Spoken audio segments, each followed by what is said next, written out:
Hey everyone, before we get into the episode proper, Kiki and myself had a little discussion about the recent news involving Splash Mountain. Um, do you want to go into any uh recent news? Because apparently you and I are prophets. We are indeed. We have the gift of sight, y'all. We know what's coming.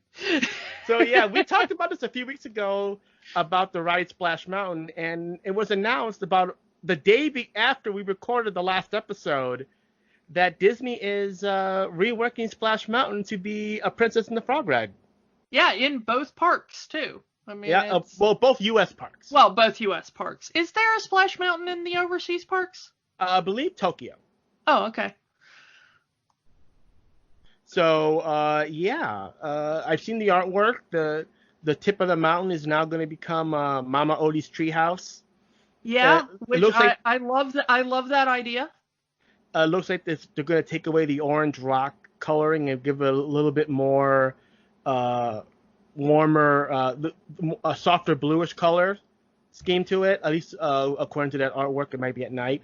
It The it addition of looks it looks like they might be rigging up some light effects to make it look like lightning bugs.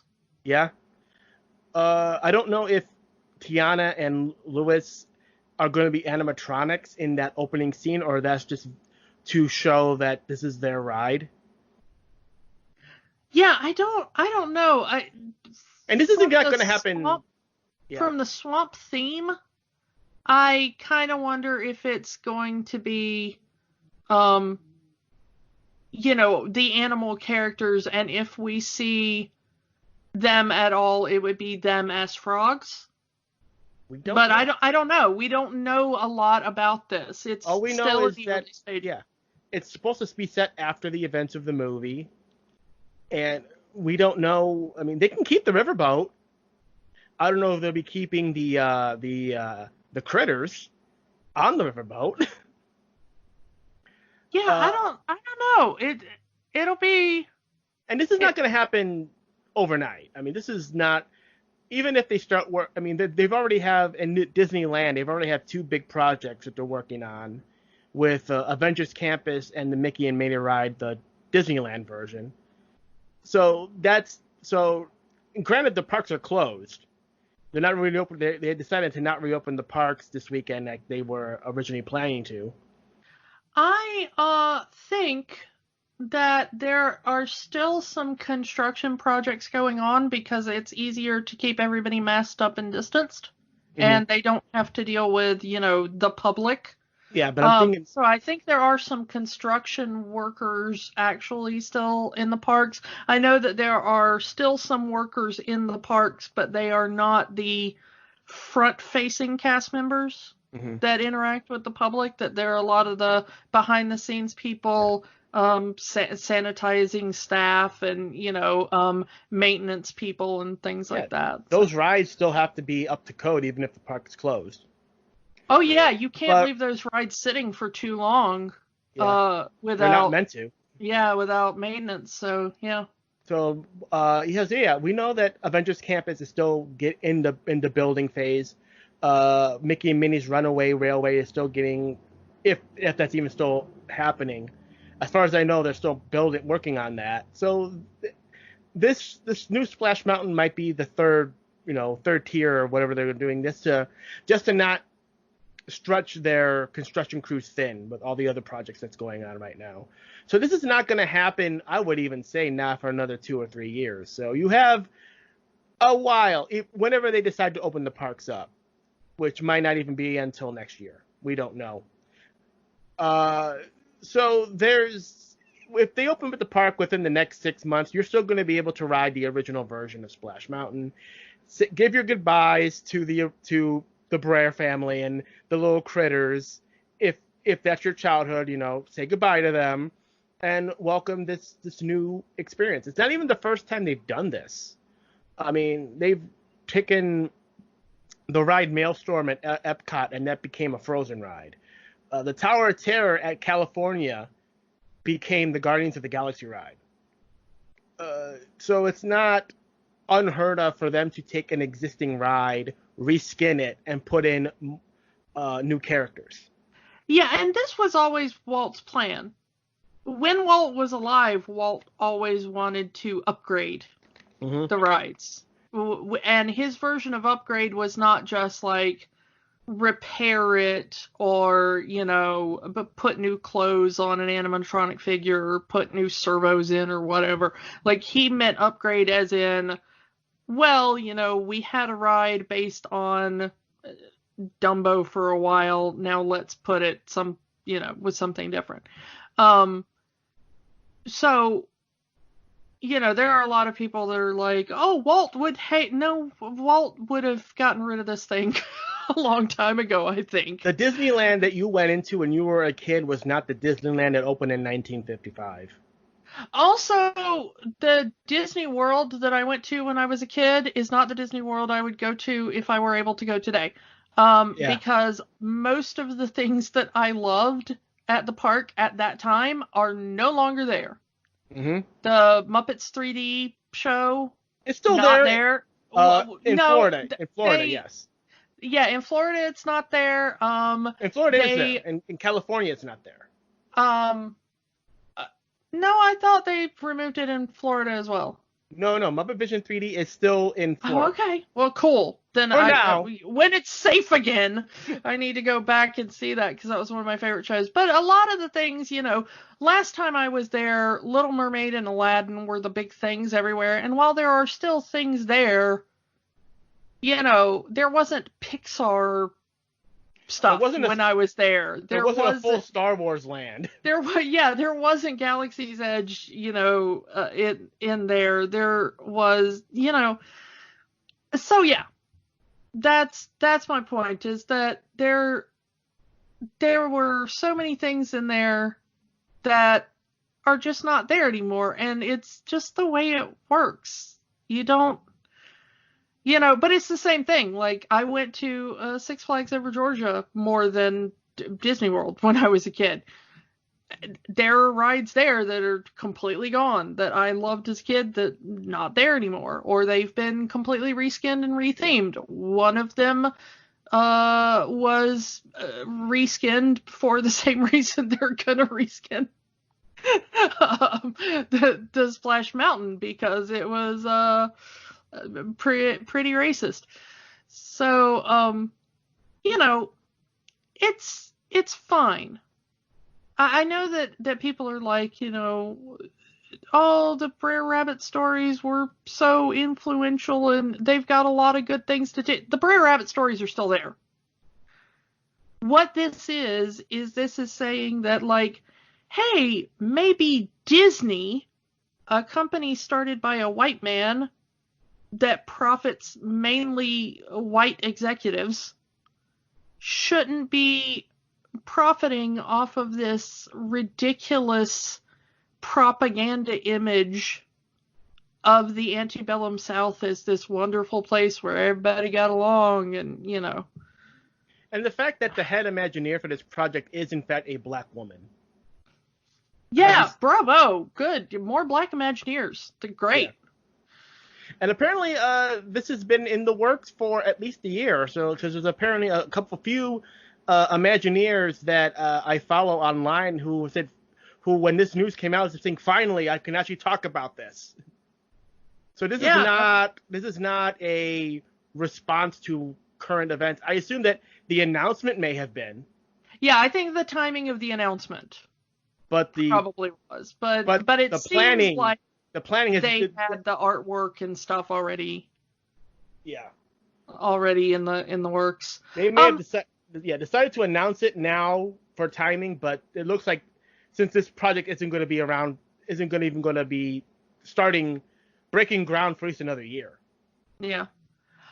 So I approve of the change. You can approve or disapprove as you like, but I think it's a good change.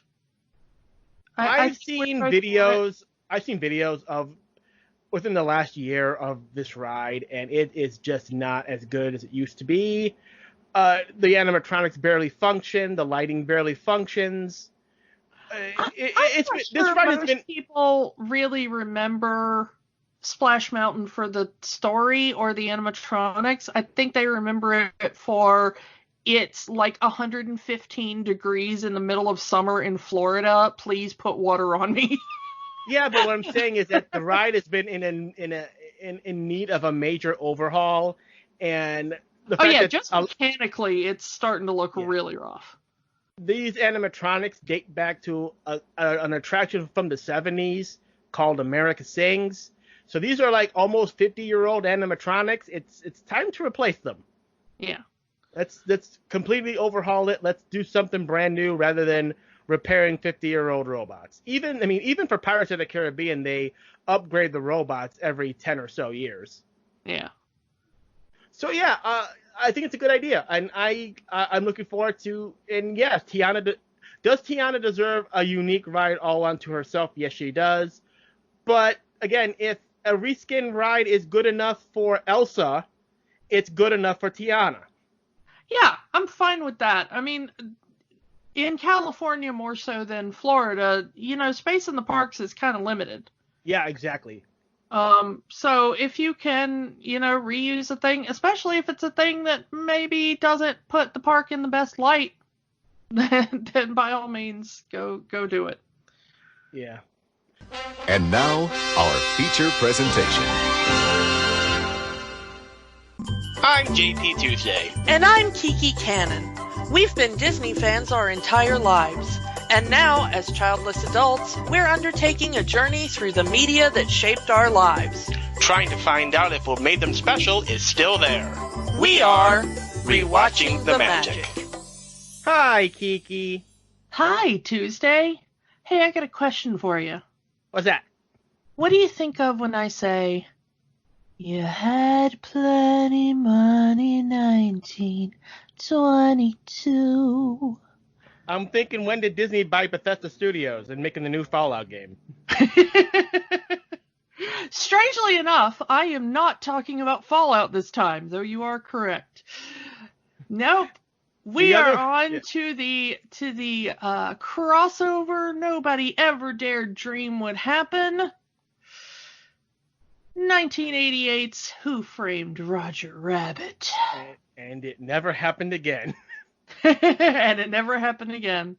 Yeah, 1988, that was a turnaround year for Disney, because it was right the year before Little Mermaid came out. So this was kind of, you can kind of say this is where the Disney Renaissance kind of started, or at least this is the precursor to the Disney Renaissance. Yeah, this was definitely Disney trying to remind people, hey, don't you remember you know us best for animation? Mm-hmm. By using characters from other studios. I think this was also Disney trying to flex its muscle a little bit and remind people that it was a powerhouse and it was always going to be a powerhouse. Mm. Because, yeah. I mean, it was, they got the hottest producer in Hollywood at the time to do this, Spielberg. I mean, this was at the height of his, he can do no wrong and everything he touches is, pretty guaranteed to be box office smash. And they also brought in Zemeckis, who was fresh off Back to the Future. Yeah, another one that Spielberg worked on. I mean, the Spielberg-Zemeckis team had just made a lot of money, so Disney likes money above all else. That's where we're gonna get it. And also, this was Disney trying to merge in a slight way their Touchstone Pictures brand, mm-hmm. which was what they used for slightly more adult fare, mm-hmm. and their legacy of animation. Mm-hmm. Because this is even though we all watched it as kids, this was not really meant to be a kids movie. No, there's a lot of innuendos and situations that are definitely not for children. But also, even in the late 80s, I mean, we would have been like 6, 7 at the time, depending on what part of the year it came out. But we were probably already watching The Simpsons at this point. I was not, because I was not allowed to watch The Simpsons until I was a little bit older, because Bart was a bad influence and said naughty words like darn. Ironically, I was allowed to watch The Tracy Ullman Show. Go figure that one out. If you ever do, answers on a postcard. So, Kiki had a weird childhood. But when you're talking to kids in the 80s and you're like, hey, kids in the 80s, you know what's really hot and cool with the youth these days? Gritty 1940s detective drama. Yeah. I mean, even throwing cartoon characters into that, it's going to be a slightly tough sell. I mean, at least they didn't go full with Eddie Valiant doing narrations throughout the movie. Like, that would have been kind of cool because Bob Hoskins had a great voice for narration. But, amazing, yeah. Yeah. I mean, they just did it on S.H.I.E.L.D. and it worked, so who knows? Yeah. So let's throw a little one in here. Let's talk a little bit of the music in this movie. They really got that 1940s noir vibe, and that's all Alan Silvestri. Again, Back to the Future, we mentioned it. Polar Express, Forrest Gump, the Marvel movies, especially the Avengers movies. And when Alan Silvestri is a genius. I mean, he's not always mentioned up alongside greats like John Williams or Danny Elfman even. But Alan Silvestri definitely has soundtracked, probably half of your modern film viewing. And there was points in this movie where I definitely could tell this was Alan Silvestri because a lot of it sounded like the Back to the Future soundtrack. Yeah, there are little riffs of that. Especially when they're going through the tunnel from Back to the Future 2. Tell me I'm wrong on that one. I don't think you are. No. So yeah, Who Framed Roger Rabbit, 1988. This was Spielberg's tribute to the golden age of Hollywood and the cartoons that he himself grew up with. There was a big to-do, again, Disney and Spielberg working together. And Spielberg had this big rule that only cartoons that were known in the 1940s could be in the movie. I believe the only exception, I don't know if Droopy was well known in the 40s, but he's in the movie because Spielberg liked Droopy. I mean, Droopy's a cool character. Mm-hmm. Who doesn't like Droopy? There's a few characters in it, if you look, that kind of don't fit in that timeline. The Penguins, which are from Mary Poppins, which wouldn't come out until much later. Just trying to get by working jobs as waiters. Yeah. So yeah, but that would make sense in a way. Like, not like most actors in Hollywood, not all of them are going to get roles, and they have to, make do by getting actual jobs.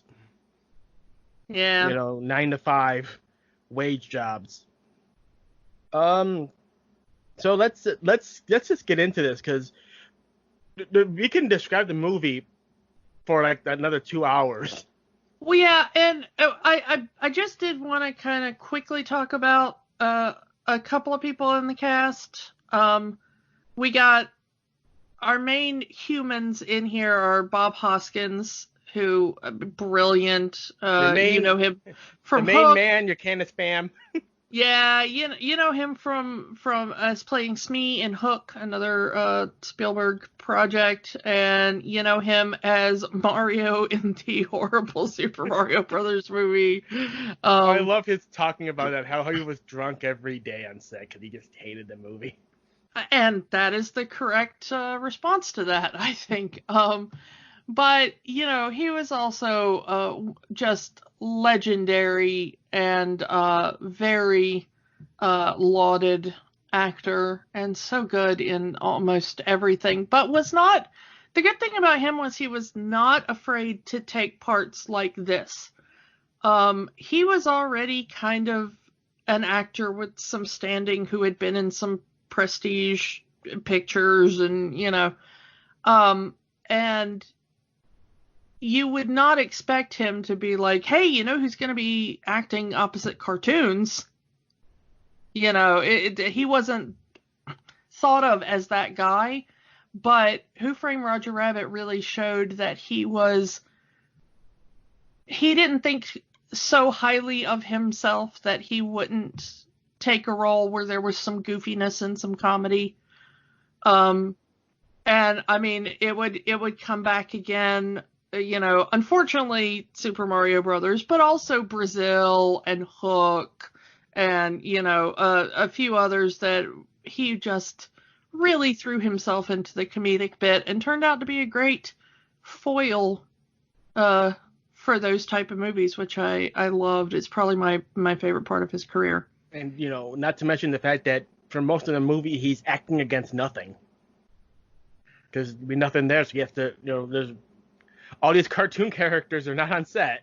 So I mean, it was a very difficult thing. And of course, in 1988, actors were not used to at all working against green screens in that way, or working off of motion capture.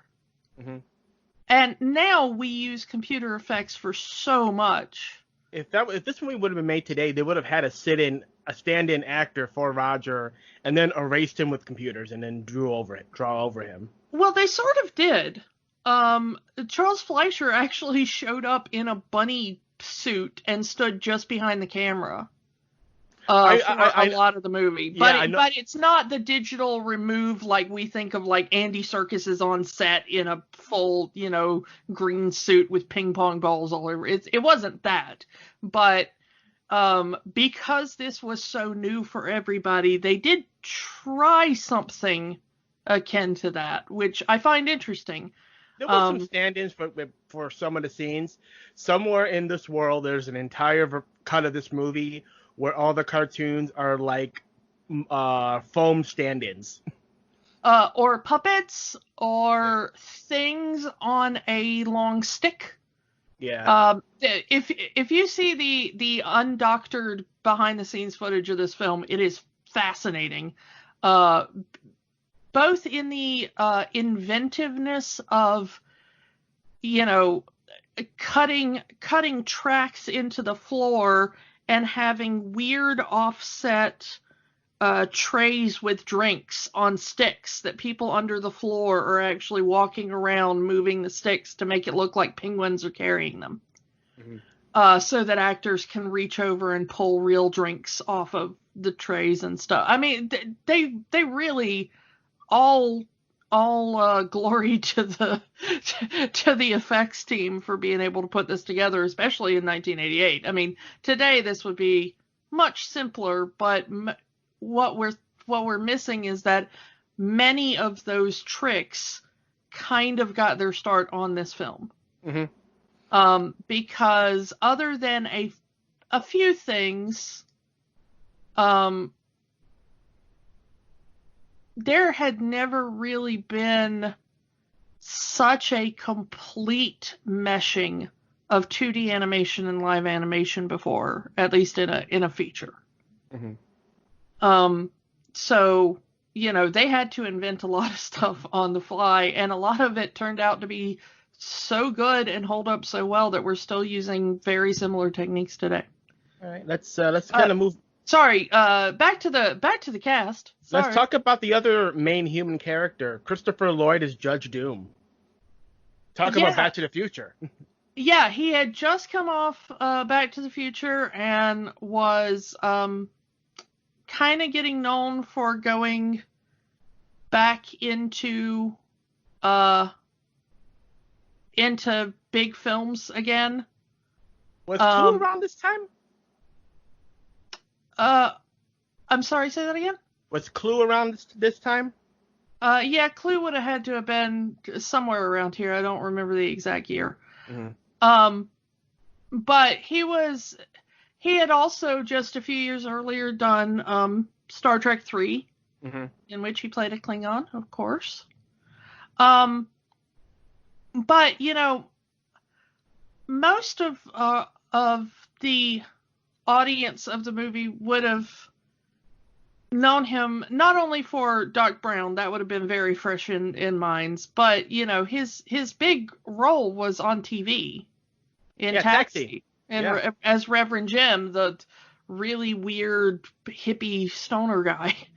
And I'm not saying he had never played a villainous role. I mean, like I just said, he was in Star Trek 3 as a Klingon commander back when all Klingons were evil.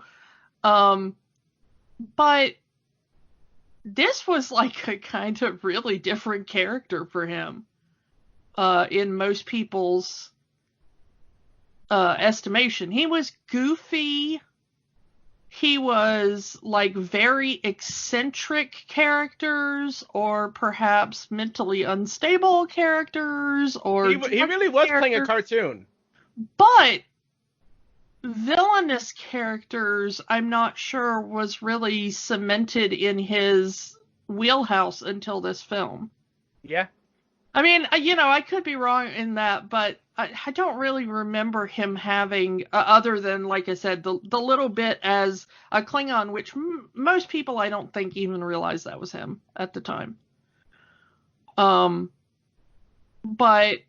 yeah, I mean, and now you think of him being both a really good comedic actor and a really dramatic villain. You know, you can think of him in that way, but I really think it started with Judge Doom here. Interestingly, they were originally going to give the part to Tim Curry, and when they saw him doing his audition for it, the producers all kind of decided he was far too terrifying, and they did not want to give little children nightmares, which I find hilarious, as this movie is cited as quite a few people's early childhood nightmares relating to Judge Doom and things he does in the film. Can you imagine Frankenfurter in this movie? I can imagine Tim Curry in every movie, as every role. Yes, I can. Yes, and happily so. Tim Curry would, of course, work with Disney later on with Muppet Treasure Island. Yeah. Interestingly, I do want to talk just real quick about some of the voice actors in the cartoons. Most of them we've talked about before. The interesting one, though, is the voice of Jessica Rabbit, because Kathleen Turner did it, but she did it uncredited. So I'm guessing she thought this was going to be like a really weird flop, and she might have been doing it as a favor to somebody but didn't want her name attached. That's usually why people want to be uncredited in situations like that. Maybe it's a situation similar to James Earl Jones in Star Wars. Like, my face is never going to be seen on screen, so I don't want the credit.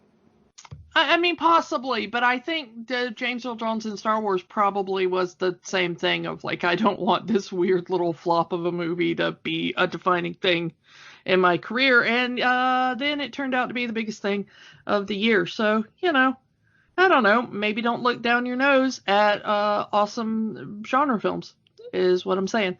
The cool thing is, though, is that Kathleen Turner, though, did not do the singing voice. The singing voice was done by Spielberg's wife at the time, Amy Irving. And that was a good voice. That was, I mean, to this day, that very breathy, sexual version of Why Don't You Do Right is impersonated by so many singers. Go on YouTube, Google that song, and so many people are just impersonating that voice. Yeah, and she did such a wonderful job of it, and it's kind of weird because I don't really know her for her singing talents in other roles, which is kind of strange. But, you know, man, the pipe's on her. Good job. Good for you, Amy. As far as the other voice actors, they got the voice actors of the time of all these major characters. This was one of Mel Blanc's last performances, doing all of the Looney Tunes characters. So he did Bugs and Daffy and Porky and Tweety and Sylvester and, you know, all of the Looney Tunes characters that he always did, except for Yosemite Sam. I think that his voice was not in a place in his life where he could still do that voice. So they actually had Joe Alasky come in and voice Yosemite Sam. But Wayne Allwine was still doing Mickey Mouse. So Russie Taylor as Minnie in there. You got voice acting legends like Jim Cummings and June Foray that we've talked about before. Nancy Cartwright, Bart Simpson as the voice of the poor shoe that gets dipped. Rest in peace, little shoe. But yeah, so and you got we've talked about before Meg Questel, I believe, who came in to do Betty Boop. Yep. And April Winchell, who we've talked about before, as Mrs. Herman, and she helped with some of the baby noises for Baby Herman. And she had to pretend to get her butt smacked by a cartoon character. Yeah, I mean, you know, they they really did bring in the cream of the crop. Everybody who was doing the official voices at the time was in for this movie, which is, I mean, it's a brilliant cast. Again, something that really would be almost unheard of today. Yeah, and especially now that that Disney is now known as the company that eats everything. And Warner Brothers is one of the few holdouts to that. Warner Brothers just started their own streaming service with HBO Max. Yeah, and Warner Brothers kind of is the other conglomerate fighting Disney. I mean, it's kind of a two company deal right now. So this kind of crossover probably would not work. But we've learned that whenever companies kind of put aside their individual profit and come to a deal, it tends to work out really well, especially when Disney's involved. Because we saw it with this, and then of course we saw it again with the Disney-Sony deal that gave us the Amazing Spider-Man movies. Not the Amazing Spider-Man movies, but the really good Spider-Man movies. The current Spider-Man movies. Yeah. Let's just keep this going. Charles Fleischer as Roger Rabbit himself. You talk a little bit about that. Not the original person, because there's some test footage which features Paul Reubens, Pee Wee Herman as Roger Rabbit. I'm kind of glad that didn't happen, because I think that given some things that happened maybe in the late 80s, that it might have caused a little too much weirdness around the movie. But also, I would have considered that stunt casting. Fleischer was less stunt casting. And again, the Back to the Future connection, he was in Back to the Future 2. Yeah. But also he did have he did have on-screen credits, of course, but and he was a stand-up, and he'd also started doing a little bit of voice acting, I believe, before this film. So I consider this less stunt casting. You know, it wasn't like he was a big name like Robin Williams. I mean, he was a name. There were people who knew him, of course, but he wasn't like a global draw in the same sense. So, and he was also less famous at the time than Paul Reubens, who I think would have very definitely qualified. So this to me just feels more like an actor got a job rather than we stunt casted a voice when somebody could have done it better. So I'm cool with it. And of course, he also voices Benny the Cab and two of the Weasels. Yeah. One of them is very obvious. I think this one is called Greasy, the one that points the gun at him at Eddie Valiant at the sink. Like, it wasn't until this rewatch that I really listened to like, oh yeah, that is totally Charles Fleischer doing that voice. Yeah. I did want to mention who played Marvin Acme, because they brought in a little bit of old Hollywood. They brought in Stubby K. That is the Stubby K as Marvin Acme there. If you are a fan of old Hollywood musicals, you know him as Nicely Johnson in the film version of Guys and Dolls, who sings Sit Down and Rock in the Boat. And you also know him as Mary and Sam in Little Abner, where he gets to sing the song Jubilation Tea Corn Pone, which are two, really famous Broadway numbers. But also he was a vaudeville guy and a comedian who was in a lot of movies around that time, was a much bigger name around the time that the film is set in. So I like that they brought him in. Jerry Lewis is also somewhere in the movie. Yeah, it's a blink and you miss a cameo in the Ink and Paint Club. Yeah, but I've never actually spotted him in any of my watch throughs. I've probably seen this movie 24 times easily, and it's one of those things is that you probably don't even see his face if you. Yeah. He was on set and it's like, hey Jerry, do you want to be in this scene where we have a bunch of drunks at a bar? Sure. So yeah. Anyway, I guess we can talk about one last one. Joanna Cassidy as Dolores, the love interest, the girlfriend, the owner of the bar, which or not even owner, she works there. I thought she was an owner, but we watched this and no, she does have a boss that we never see in the movie. Yeah, she does mention that her boss is going to do the receipts on Friday. She needs that money back. Yeah. She did a good job, of, especially for a character in the 40s. She's very much an independent woman, as it were. Yeah, which were not very popular in the 1940s. Other things that you may know her from if you don't recognize the name. She was in Blade Runner as Zora, the replicant. Mm-hmm. And if you watched Enterprise, she was T'Pol's mother, to Les. Mm-hmm. But she's done some voice acting too for WB Superman and such. But really, really cool woman, and I love her performance in this. She's perfect for this role. Mm-hmm. So.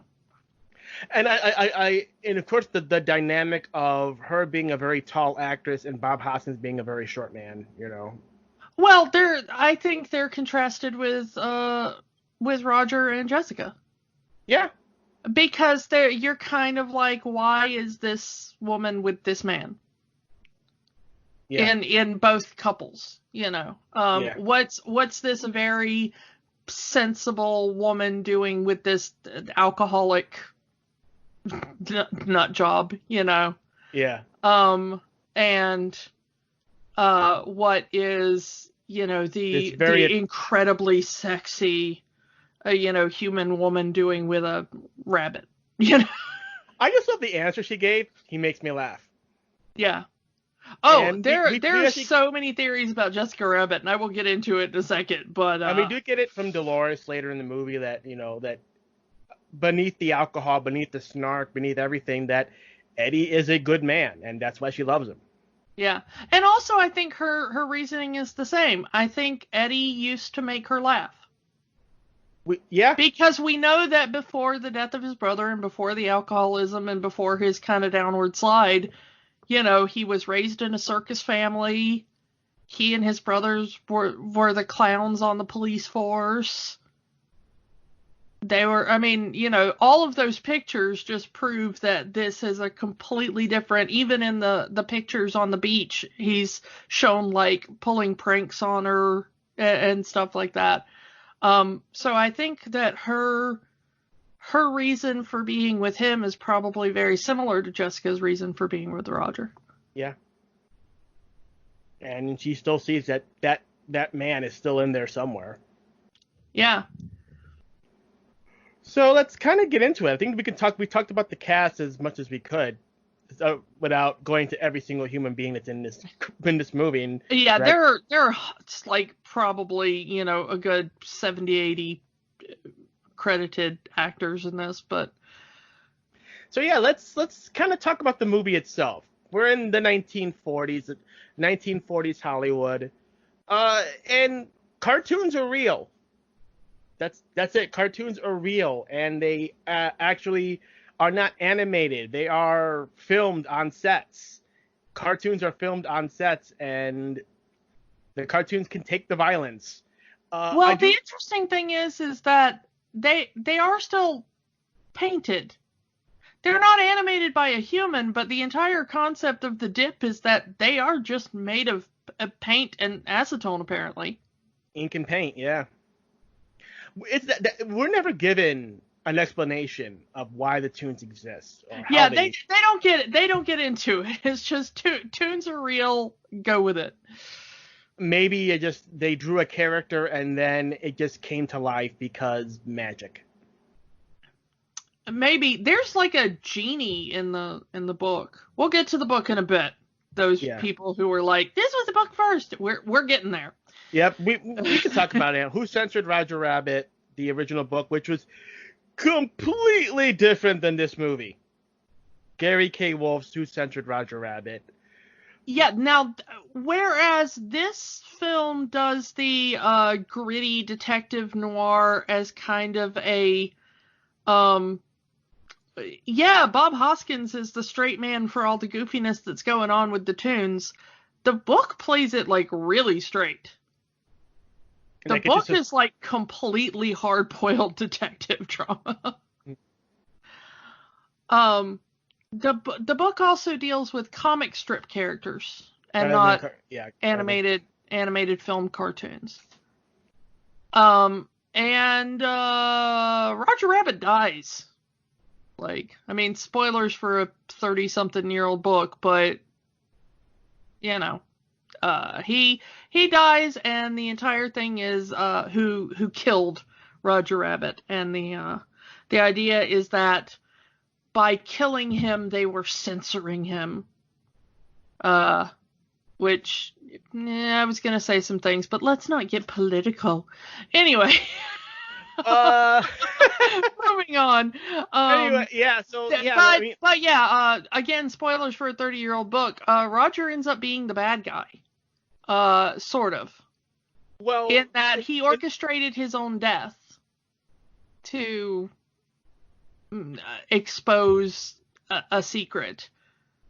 Well, it really comes down to the fact that in the book, Jessica Rabbit is everything that you suspect about her at the beginning of the movie. There's not a loving wife there. She is a gold digger. And she ends up in an affair with the studio head, which is why Roger kills him. This is why Roger kills the person, because he actually is sleeping with a cartoon woman. Okay, well, that's a thing. They didn't just play patty cake like in the movie. And you know what? I've seen the sort of stuff people draw. I know that if that was capable of independent movement, there would be people who would be into it. So yeah, that's the fan art of Jessica Rabbit that people have do. That is actually closer to the original book of Jessica than the movie is. Yeah, so that's Jessica's thing. Interestingly, there is a version of the Roger Rabbit script in which she is the one who framed Roger Rabbit. Where she was the ultimate villain. There were several scripts of this written because of the way that the book goes. The book is very strange and takes itself very seriously, and that wasn't really the tone they wanted to go with. And so they wanted to figure out kind of a different ending rather than have it be Roger killing himself in a roundabout way, because they thought that was too dark for, the sort of kids that might be coming along to see this. A little too dark for Disney. Yeah. And so they went through several things. I think the head of the studio was the ultimate bad guy in one version. I think Jessica was. There were a few, but they eventually created an entirely new character and gave him the villain role. So if you read the book and you're like, I want to see what Judge Doom's original plan was, he's not in the book. No. But I think that the way they changed it worked out. And apparently so did the author. Yeah, so much so that he actually rewrote the book, or wrote a completely different book that completely retconned the first book, called, I'm trying to remember what it was called. Who Pushed Roger Rabbit? Yeah, it's something like that. I'm forgetting as well. But yeah, but he saw the movie and he was like, oh, that actually works a lot better than some of my plot. Yeah. And changed it to be a slightly more upbeat story in the way that the movie did, which I like. Yeah.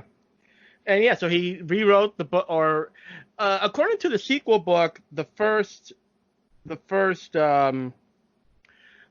book is considered a dream of Jessica, which says a lot about Jessica.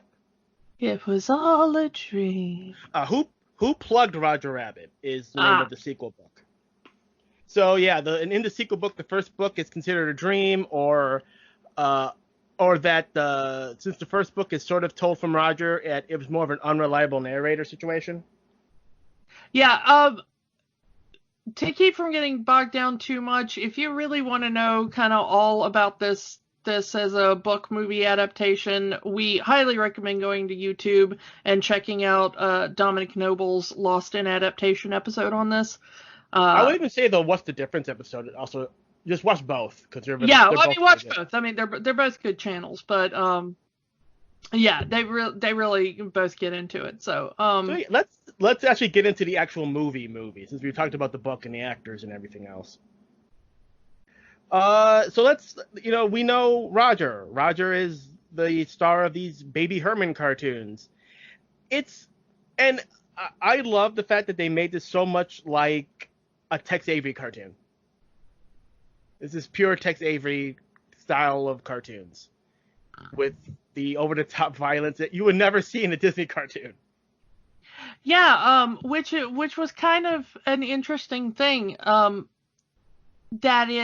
it starts out as if you're going to watch a short in front of the feature. And I think that a lot of us kind of thought that's what was happening when we originally saw this film. Yeah, they're going to do a little animated short, and then they're going to start the movie with the people and the cartoons in it. And you think that, and then all of a sudden, we start getting the director, Raoul J. Raoul. Yeah, I love that name. It's a good name. And and we find out that Roger has been blowing his lines. Roger is messing up take after take after take. What is this? It's a tweeting birdie. A tweeting birdie. Yeah, I love the idea that Toons can create what kind of weird thing pops up around their head when they get conked on the head. Yeah. Yeah. Honestly, do we really need to go through this movie in detail? Because honestly, I think everyone's already seen this movie, so we can kind of go. We can kind of. This is one of the most popular movies in history. I think we can kind of skip the rundown. Yeah, let's kind of do more of a, let's say a character discussion and try to go that way. Starting with Roger himself. Here's this. Take away the cartoon aspect. He's an actor who is not as good as he once was because all of these rumors of his wife having an affair with the guy who makes the props for the cartoons, Marvin Acme. But I'm also not sure he was ever like a star. Sidekick. Yeah, I mean, it's very obvious that Baby Herman is the focus of these shorts. He gets top billing and stuff, and Roger's just kind of there as the sidekick to get, beat in the head. But I love that Roger aspires to be goofy. Yeah. That he sees, a goofy short in the theater and keeps telling Eddie, like, oh, I wish I had the timing of him. I wish I had. And that the highest compliment Jessica pays him in the entire movie is, oh, baby, you were wonderful. You were better than Goofy. And that line has been taken wrong so many times with this fandom. Yeah, but in the original context, it's a very sweet line. She knows that's his dream. Mm-hmm. And she knows that they're probably about to die. Yeah. And she wants him to go out on that high note, I guess. You're a better actor than Goofy is. Yeah.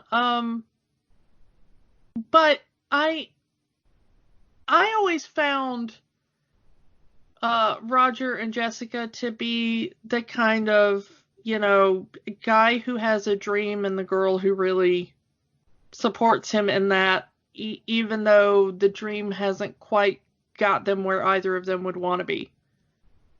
Yeah. And the idea of Jessica just honestly being a loving wife. And in these kind of movies, that kind of character usually, like we talked before, usually is the villain or usually is a villainous character. Yeah, the femme fatale. Yeah. But that's exactly the role that she would be if this were a serious detective film. Yeah, she would be, the number one suspect, as it were. And to have her straight say, I love my husband, I would do anything for him, even, pose for petty cake pictures just to save his career. Yeah, that's also how you know that Roger isn't on the top of the pile. Mm-hmm. Because, blackmail or not, no studio head would dare toss out their biggest draw, Mm-hmm. So it's obvious that Roger is replaceable for that to even be a threat, and that Jessica knows it and Roger probably knows it.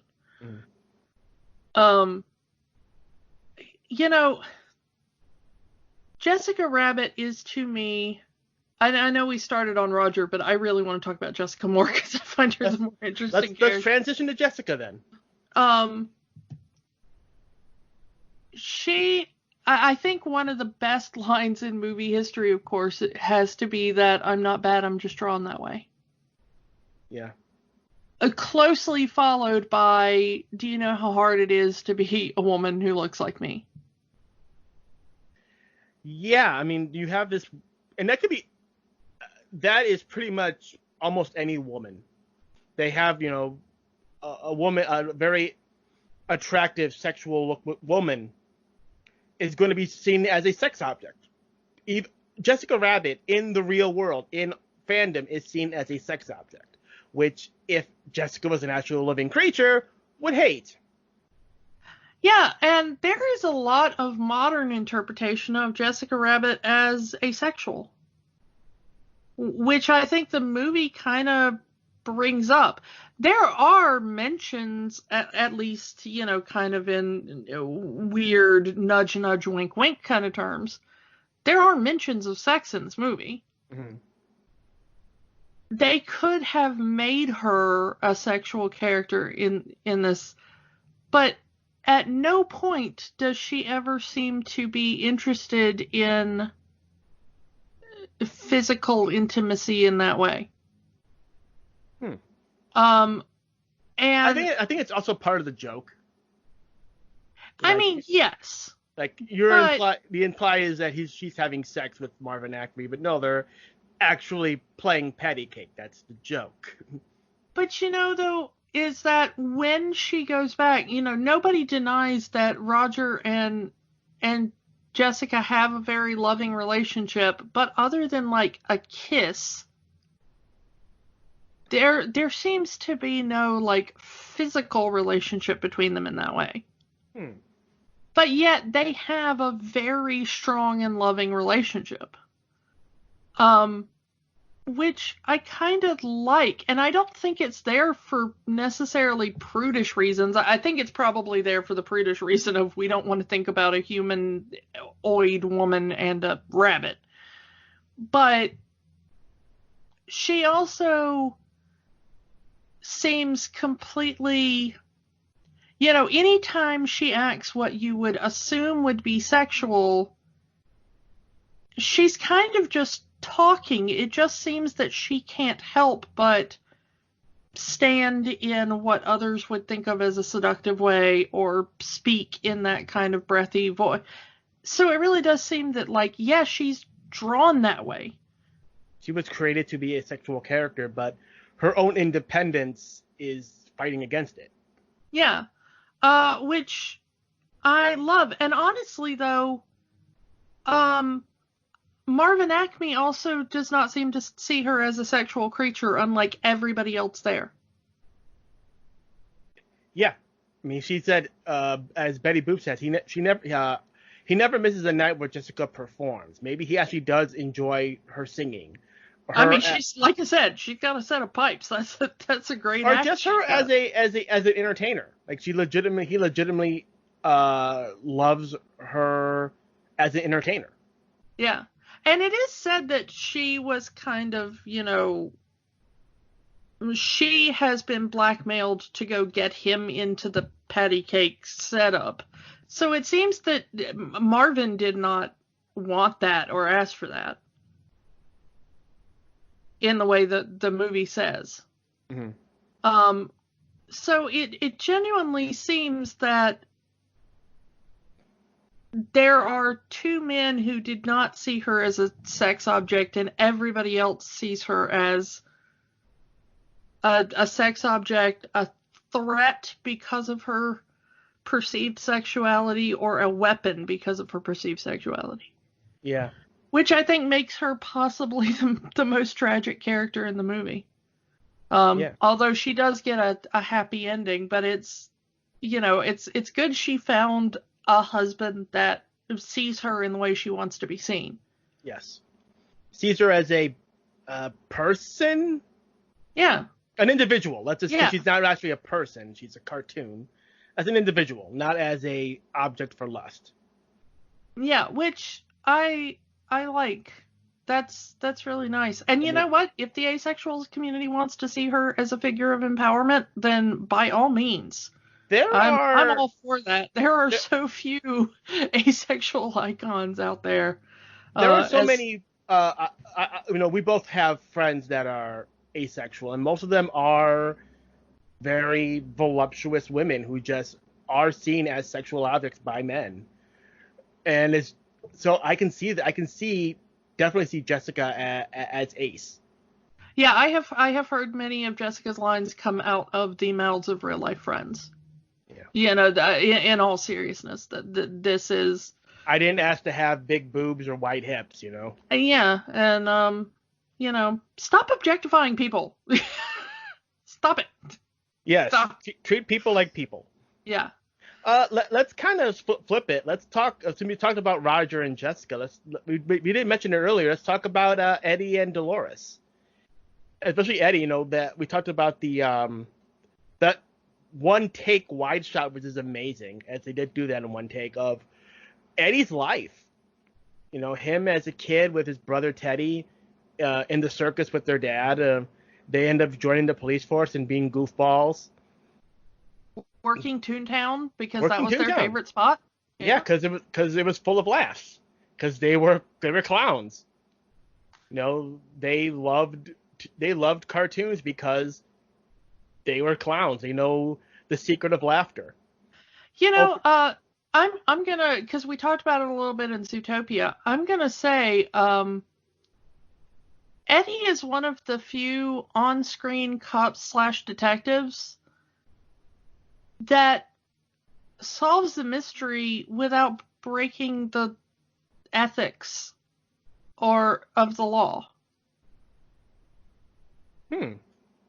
I mean, think about it. At what point does Eddie, threaten anybody with violence to get information out of them? Or break into a place that he doesn't have a warrant to go? There's a deleted scene. We'll get into that. Well, yeah, but I mean, as far as the film proper, he is kind of shown as completely upstanding and within both the letter of the law and the spirit and ethics of the law, which I think really makes it when Dolores says you're a good guy. You're a good man. I already have a good man.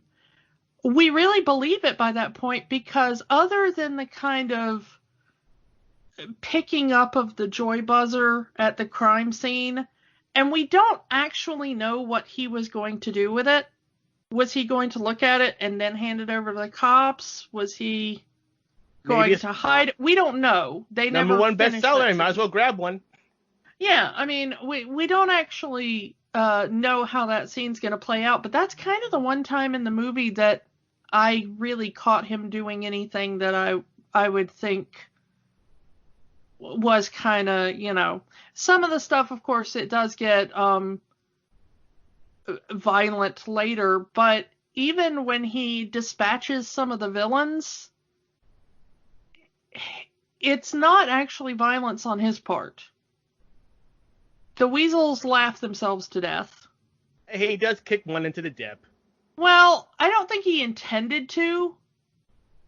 I think that the fact that he ended up in the dip was kind of accidental, maybe. I don't know. That one's on, but that weasel was trying to shoot him. Yeah. I mean, it was a direct threat to his life. And he didn't intend for Judge Doom to get squished. Later with the dip, he did, but at that point we knew that he was a murderer and, once again, everybody's life was on the line. The life of every Toon in Toontown. Yeah. So, I'm a bit more lenient in actual situations of people's lives being in danger, of course, but for the most part, he does seem to be a kind of upstanding guy.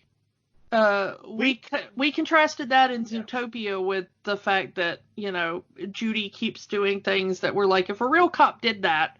But there's not really a lot in this movie that I'm like, ooh, if a real cop did that or a real detective did that, I would consider that an unethical way to get information or solve a case, which I find refreshing. I mean, it's so usual that you see the real world kind of scuzzy things that some cops do played up for but they had to break the rules because the system was too restrictive and they would have never caught the bad guy if not for, and that's not in this film at all, which I'm so grateful for.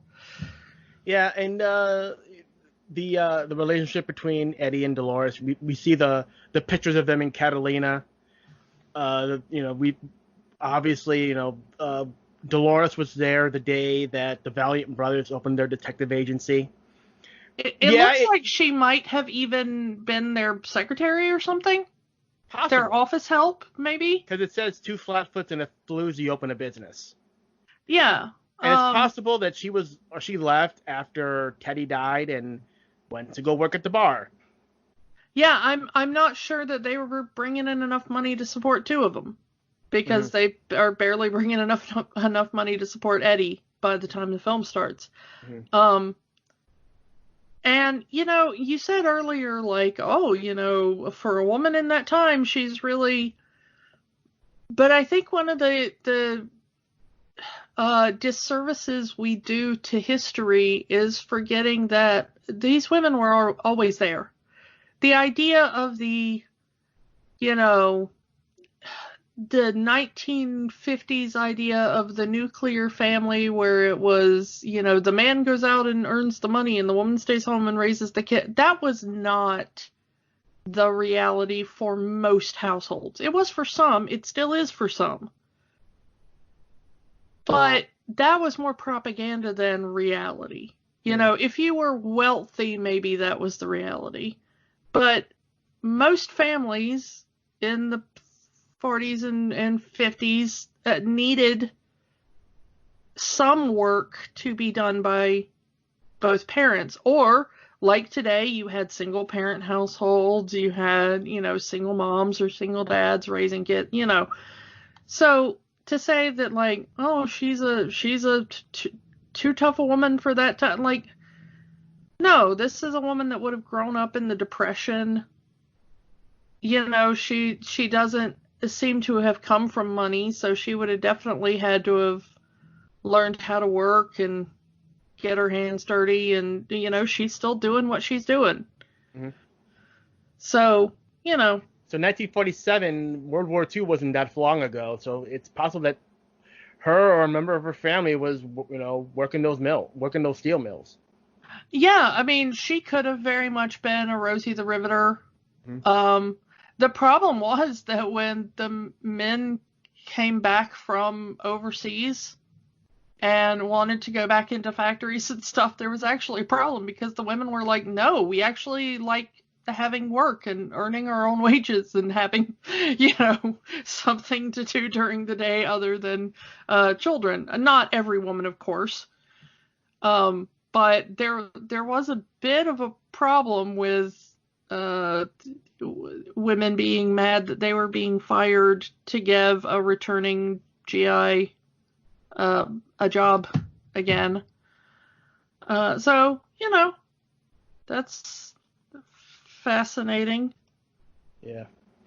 All right, and let's kind of we didn't mention the Valiant brothers, and really it's in the brothers themselves, they loved cartoons, they loved clowning around, and they said they loved working Toontown because it's full of laughs. Until Teddy is murdered by what we eventually find out to be Judge Doom. Again, spoilers for a 30-year-old movie. Yeah, and I think that this is kind of one of the most hilarious and tragic story reveals in all history. Because they're just in the bar and everybody else is having a laugh and everything, and then Eddie is just such a sourpuss and walks out the door, and they're like, geez, what happened to him? And Dolores just goes, a tune killed his brother. And it's both hilarious because it's like a cartoon murdered his brother is a funny idea. Mm-hmm.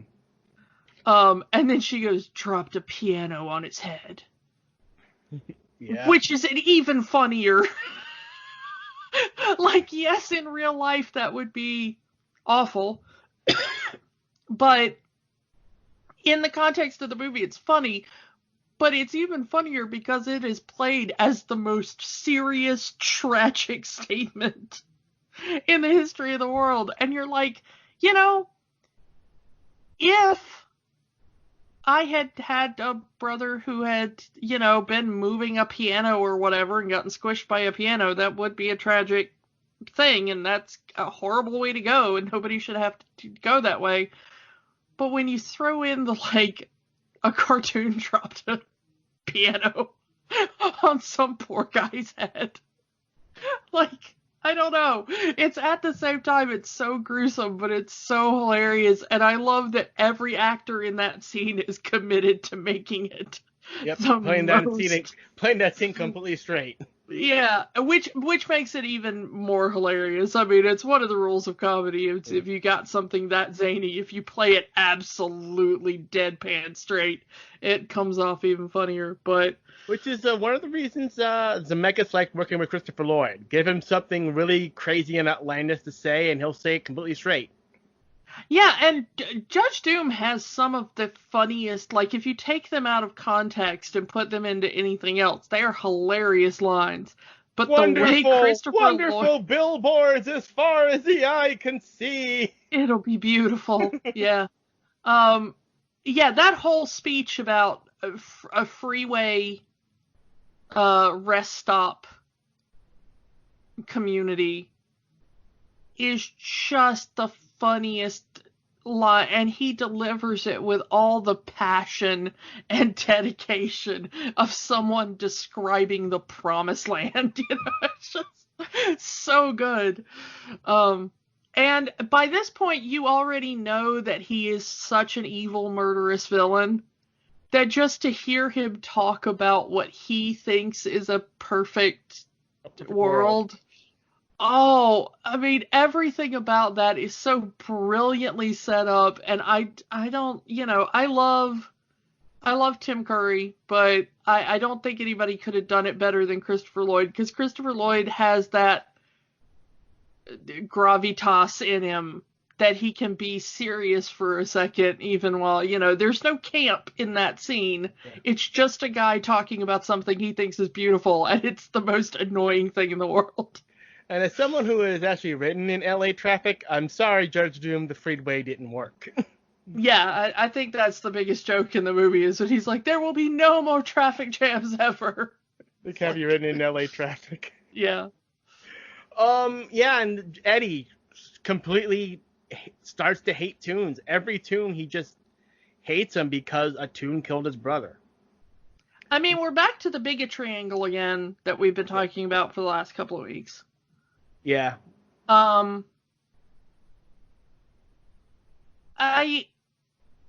do kind of respect that Eddie stopped both being a cop and working Toontown. I mean, he stopped being a cop. He was a private detective by the time, his brother was killed. But that he stopped working Toontown at all. Yeah. Like, he just avoided Toons, which I kind of find a slightly better outlet for bigotry than I'm going to use my power to make all Toons pay for what happened to my brother. Which would most cops in that situation would do. Probably. I mean, we've seen that happen before. In real life. Yeah. But, I mean, I don't respect the bigotry, but at least I respect that he removed himself from the situation rather than going to take it out on innocent Toons or whatever. But the thing is that I think it's very interesting that Roger completely understands. Not that he agrees with the bigotry, but he completely understands that such a traumatic event could bleed over onto other people of the same demographic. He even said, if a Toon killed my brother, I hate him too. Yeah, and the fact that up until the end of the movie, he has no idea which Toon. That Toon was never caught. Any Toon he comes across could theoretically be the Toon that killed his brother. It's very much original Batman, where before the character of Joe Chill was created, we didn't know who killed his parents, and neither did Batman. Any criminal on the street could have been the person that killed his family. That was the entire point.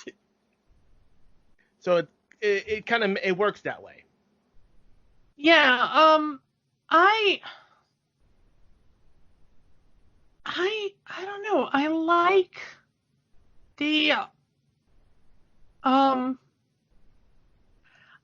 the way that this treats bigotry in the fact that, like, yes, Eddie's bigotry towards Toons is always treated as a bad thing. Mm-hmm. It's treated as a thing that is possibly explainable, but having an explanation for a bad behavior and having an excuse for a bad behavior are not the same thing. Mm. And it's not just him that has the bigotry. It's, we see the Ink and Paint Club, Humans Only, All Toon Review. Yeah, there definitely seems to be some kind of somewhat segregated society. Like there's Toontown. Yep. And then there's the human town that Toons can come in to work for humans. Yeah. it's, again, this is the 1940s. This is what happened in the 1940s. You would have, for lack of a better term, you would have black entertainers work at these all-white nightclubs, but they couldn't get in the front door. They couldn't sit down and order a drink because they were black. They could entertain. They could even work in the facility as a waiter, busboy, as a bartender, but they couldn't be a patron. And that is one of the most accurate descriptions in this movie, is how the Toons are. They can work there, they can entertain there. But they can't buy anything there. They can't be a patron. They can't get a drink. Can't get a meal.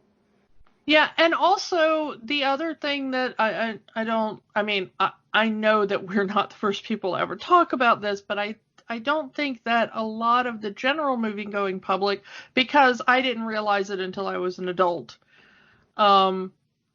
if you know the history of the building of the LA freeway, recently during all the protests and reignited conversation around race coming to the forefront again, someone has said that the LA freeway, or the California freeway system in general, is possibly the biggest monument to racism in all of California. And it is like that in a lot of cities. The big freeways go through the minority communities, but they lead from the city to the suburbs. But they bulldoze straight through minority communities and frequently make travel more difficult for people in the communities that the main road runs through. And if you want to go into a different way, Toon kind of rhymes with a different word that is a racist word. I wouldn't doubt that that's part of it. Wouldn't doubt that there was a community called that in the LA area at some point. Probably, the history of America is just like, hey, here's a non-racist thing. Oops, wait a minute, as we've discovered on this show. Yeah. But yeah, I kind of like that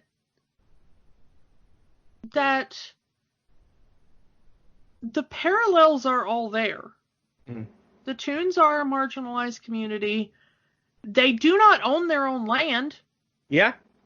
Their land is owned by Marvin Acme until he bequeaths it to them at the end of the film. Mm-hmm. There is a genocide planned. Granted, it is by one of their own, but collaborators have always existed. So I actually found this out in researching for this episode, is that there's a lot of hatred of marginalized communities by their own, or at least those that can pass for white. And Judge Doom kind of embodies that. He can pass for human, or at least wearing enough of a disguise to look and sound human. Yeah, and it is another layer in there, of course. And interestingly, that nobody ever knows who he was. All that's left is the facade. Yeah. And nobody in Toontown knows who was under that rubber mask. That there was some Toon that will forever be kind of nameless, except for the name he adopted to become a human. There was an explanation. Supplemental material, they tried to explain it, but it's not good. Yeah. I mean, as far we're just taking this movie as this movie. As the movie itself, yes. Yeah. We don't know who Judge Doom was. Not even Mickey, the most popular cartoon of them all, knows who he is. Yeah, and he's the first one that says it. I wonder who he really was. And he definitely wasn't a duck or a rabbit or, any of the other. Yeah. Nobody wants to claim him as even being a Toon. Yeah. We don't claim him. He's not one of us. Yeah, but there are like I said, there will always be collaborators. Unfortunately, there are always people who are going to, and you see it with any group that has been marginalized in any way. There are the women that stand up for the patriarchy. There were Jewish people who worked for the Nazis of their own volition.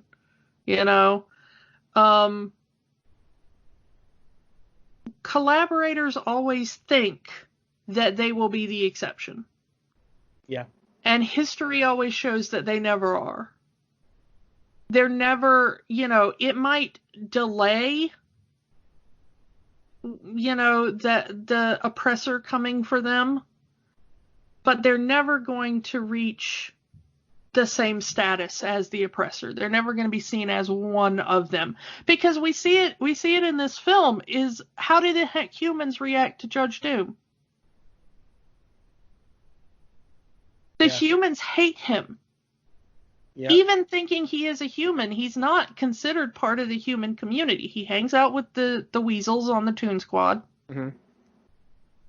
And is by himself. He's rich. I mean, it's not explicitly drawn line for line for you in the movie, but of course the bank robbery that ended up with the death of Eddie's brother is, of course, how he became wealthy enough to buy the judgeship in Toontown. But the thing is that the Toons hate him, even though he bought votes. He doesn't have any respect. He's just got, fear of the dip. Yeah. And the fact that he just murders Toons with impunity without a trial. Boy, doesn't that sound like something we're familiar with. Yep. Just no trial, no arrest. Just, you're here, I'm going to kill you right now. Even Roger says there's no justice for Toons. Yeah. No, there is none, because Doom just shows up and is like, okay, into the dip with you. I think you've done something. And we see that he is trying to murder Roger in a bar full of witnesses. And no one's really... And no one lifts a finger except for Eddie, who, hands him the alcohol that, enables him to get away. But there's 10 people in that bar easily, and all of them are just watching.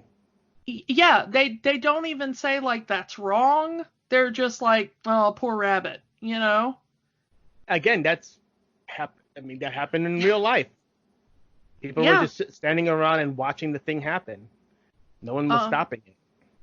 But also, like in real life, this man, like it or not, is seen as the law.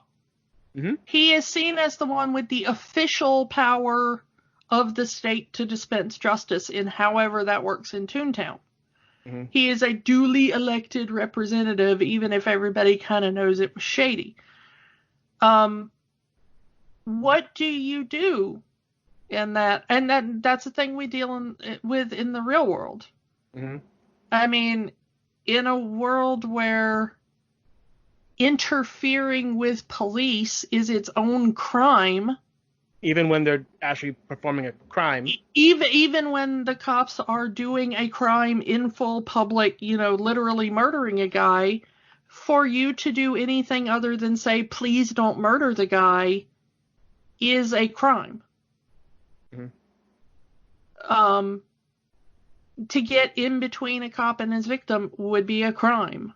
Mm-hmm. To attempt to grab a weapon or pull somebody up, even if you don't cause any harm, even if you don't cause any injury, it's still a crime. And so I do kind of feel for the people in the bar who I do think should have spoken up. I think they should have voiced. We see they actually try to protect Roger. Even the one guy, Angelo, doing the whole Harvey Invisible Rabbit, which no one in our generation would have gotten that joke. I would have, because I did nothing but watch old movies as a kid. I did not get that joke because I did not see the movie. Yeah, I saw that movie as a very, very young kid because, again, Kiki had a weird childhood. But I absolutely think, they did try to protect Roger, and that's great. Mm-hmm. Bravo to them. But when they actually see him, like, being summarily executed without a trial, maybe say something a little bit more than, oh, you know? Like you said, Doom was the law. It's like they couldn't, they could and we have, see but then Doom murder a Toon that did nothing. Like, he doesn't even fake a reason to kill that shoe. Yeah. By the way, the weirdest joke in the movie, and one that always has made me uncomfortable, is when the box of shoes gets tipped over and they're all running free, there is a pair of jackboots goose stepping. Yeah. Which I've always thought was a very strange and uncomfortable bit to watch. I don't know. Maybe they were from a propaganda cartoon. It was the 40s. Yeah, I don't actually know why all those shoes are being kept in that box. It was always very weird to me. It just like, we need a thing to move around and distract people. What about shoes? I do think that most people our age had nightmares over the death of that shoe. And the fact that the ink was red and his entire glove is dripping with red paint. Yeah. It's supposed to look like blood. Obviously, it's supposed to look like blood. But, it's like, ugh. I do want to backtrack a bit. I do want to backtrack just a bit. Since we were talking about racial and stuff, let's talk a little bit about Betty Boop's story. Oh, yeah. And that is true Hollywood right there. Betty Boop, who had her own success during the black and white era of cartoons. In real life, once cartoons went to color, Betty Boop's popularity dropped like a rock. Because she could not, the studio that was making Betty Boop cartoons could not afford to make color cartoons. And when they did, they weren't good because because now films had standards and practices. Yeah, the Hays Code really did a number on Betty Boop. But that's not really what we're talking about here. Yeah, it's like, she is a cigarette girl at the Ink and Paint Club because Hollywood doesn't want her anymore because she's old. It's like she said, she can't get a job because she's not a color cartoon. Yeah. However, the history of Betty Boop,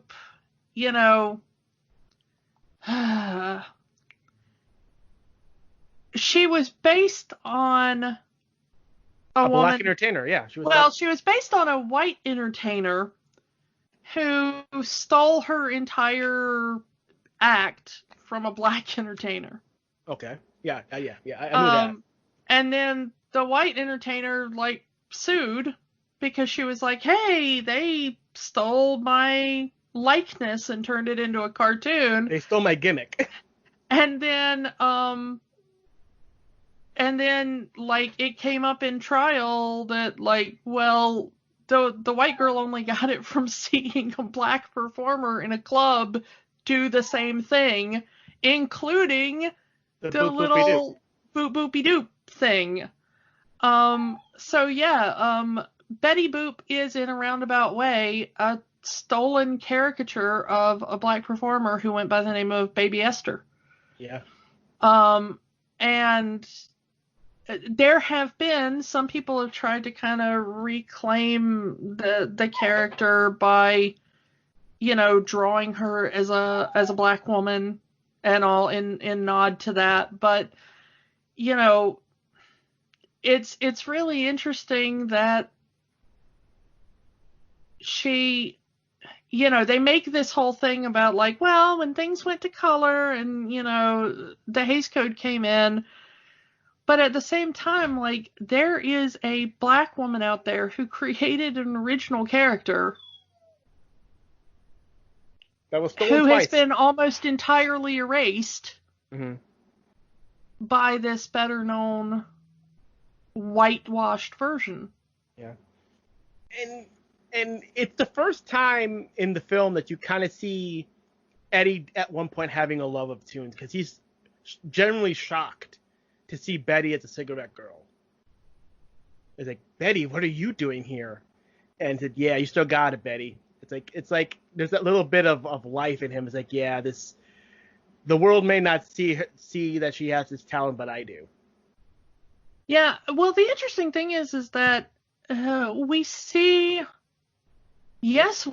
Roger and Baby Herman working as actors, making cartoons. We know that Goofy is making cartoons because we see one of his cartoons.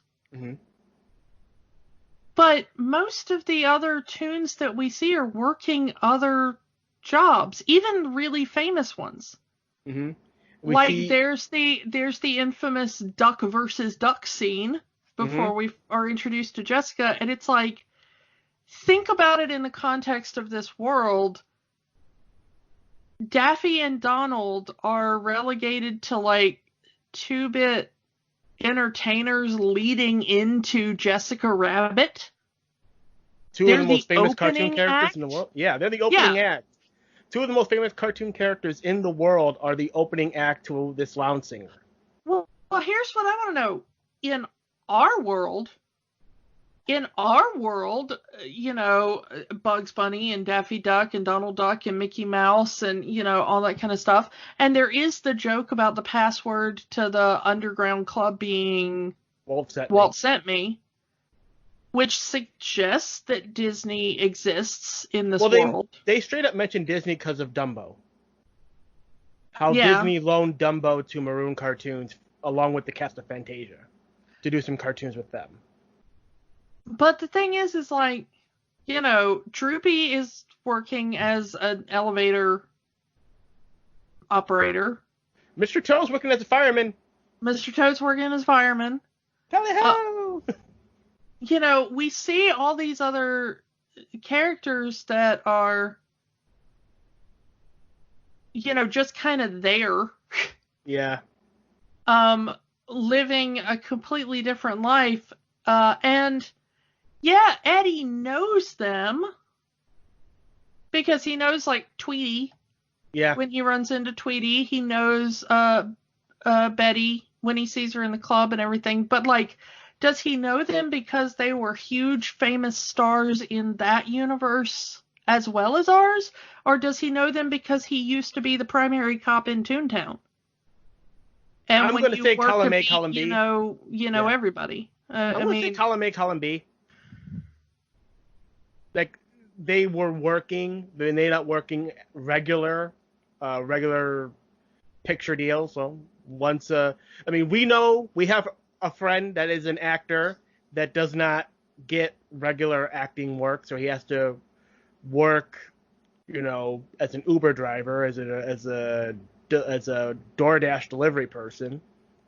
Yeah, I mean, that's normal in a lot of ways, you know. I know a lot of working voice actors who have, you know, other 9-to-5 office jobs doing different gigs, you know. But there are, you know, it's kind of interesting because other than that kind of throwaway line about Dumbo, we don't really see any other studio as a big player in the Toon game, you know? Yeah. In this universe, RK Maroon is the big studio in Hollywood for cartoons. Yeah, I mean, and I see why they wanted to invent a different one because Disney isn't going to let Warner Brothers be the big studio in the movie. Warner Brothers isn't going to let Disney be the big studio in the movie. Well, and also, if the studio head is the bad guy, yeah, who's going to agree to let their, you know, hey, thanks for loaning us, you know, Bugs and Daffy. Also, you're the bad guy now. Yeah. That doesn't really work. So you have to invent a third studio. But what I find interesting is that there's no mention of Warner Brothers as a studio, and there's barely a mention of Disney as a studio in a kind of like, get distracted for half a second and you miss it kind of way. So I don't know. I find the whole thing kind of interesting in the vein of Kiki always thinks too much about cartoons. So let's talk about one other thing that we did kind of mention when we talked about Pixar and Bug's Life. We have another issue of did a studio steal from another studio here? Because the animation director for Roger Rabbit was a guy named Richard Williams. And he disliked the culture of Disney animation, like the actual bureaucracy and the way it was run on a day-to-day, that he refused to work at the Disney animation studios in Los Angeles. Yeah, that I did hear, that this was all done in London. Yeah, they had to basically build an animation studio at Elstree Studios in England, which is a very, very famous English studio lot. But the way they got him to agree to work for Disney at all was that Disney, and with Spielberg's help, promised that Disney would help him distribute his big dream animation project that he'd been working on for like 20 years by this point, The Thief and the Cobbler. That is an infamous animated movie.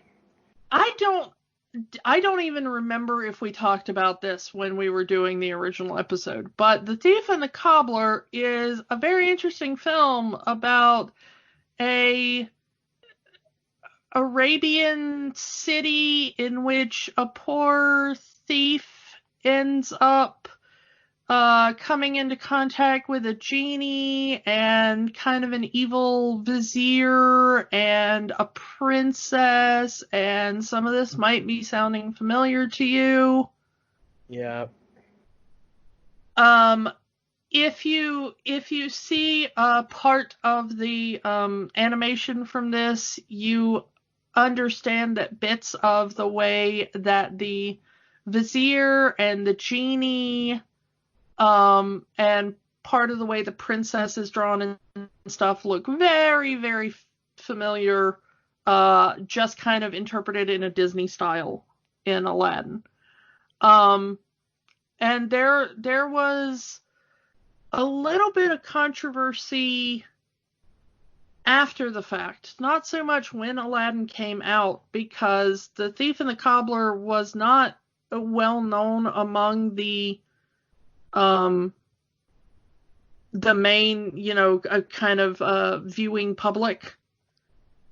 But this movie was legendary in Hollywood as one of those kind of unproduced films that you always kind of heard about being worked on, but it never actually got out of development hell. It ended up taking 31 years for this movie to be made. And even then, it wasn't the movie that he really wanted.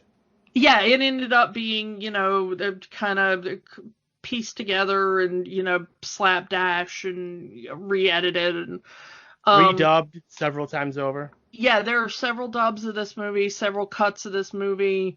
But it is kind of interesting that they were like, hey, come work for us. We'll help you distribute your dream project, and we'll probably take a large chunk of it to make our next movie. Yeah.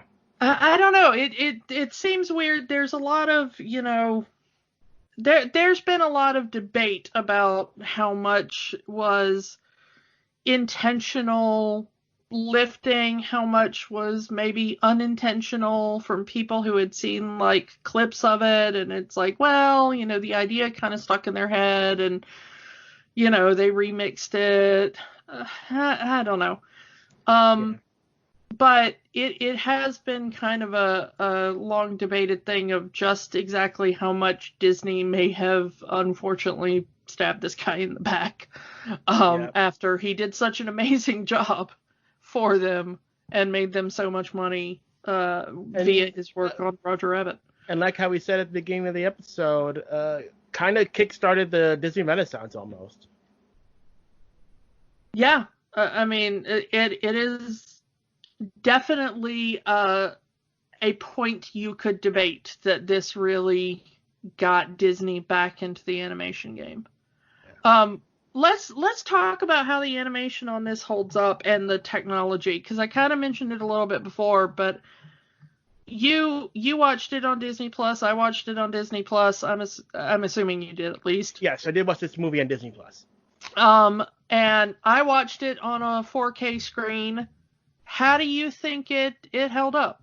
I think the animation holds up very well, especially for 1980s animation on top of 1980s live action film. And they've definitely cleaned this up from what you would expect an 80s film to look like.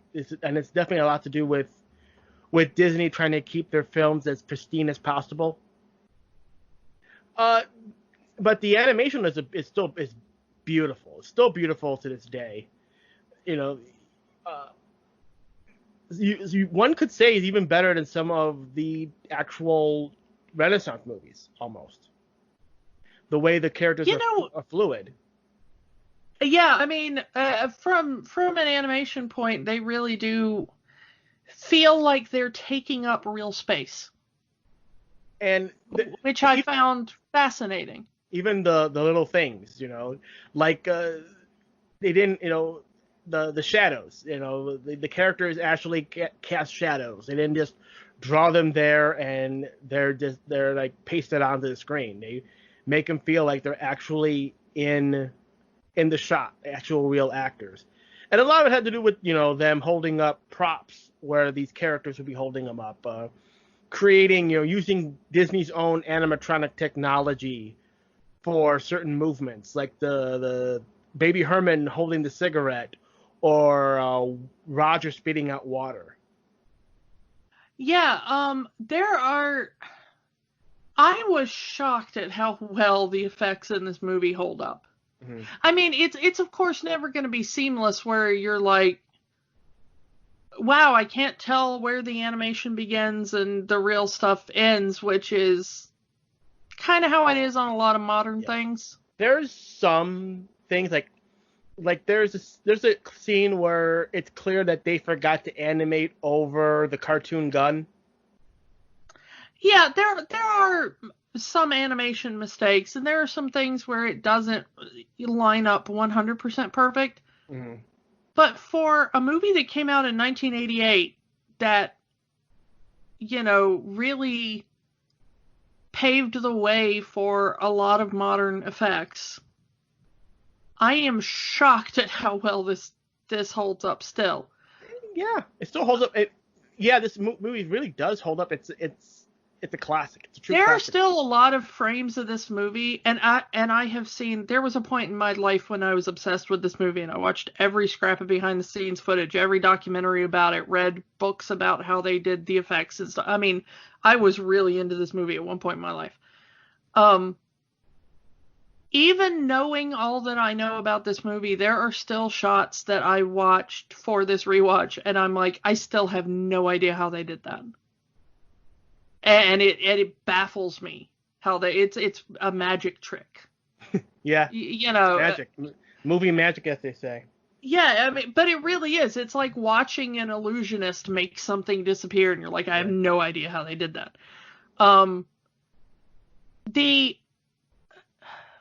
The thing that shocked me though was that usually when people, when we watch these movies that invented a technique,